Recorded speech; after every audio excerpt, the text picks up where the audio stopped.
பூம்பாறையில் பொட்டு வச்ச பூங்குருவே வீம்பாகத்தான் சேர்ந்ததொரு ஆண் குருவே தன்னந்தனே ஆளா இவன் நின்னிருந்தான் சாமி இப்போ ரெண்டும் கெட்டு போனா இதுக்கென்ன வழி காமி தன்னந்தனே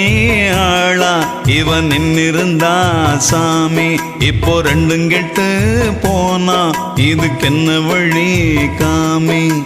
பூம்பாறையில் பொட்டு வச்ச பூங்குருவே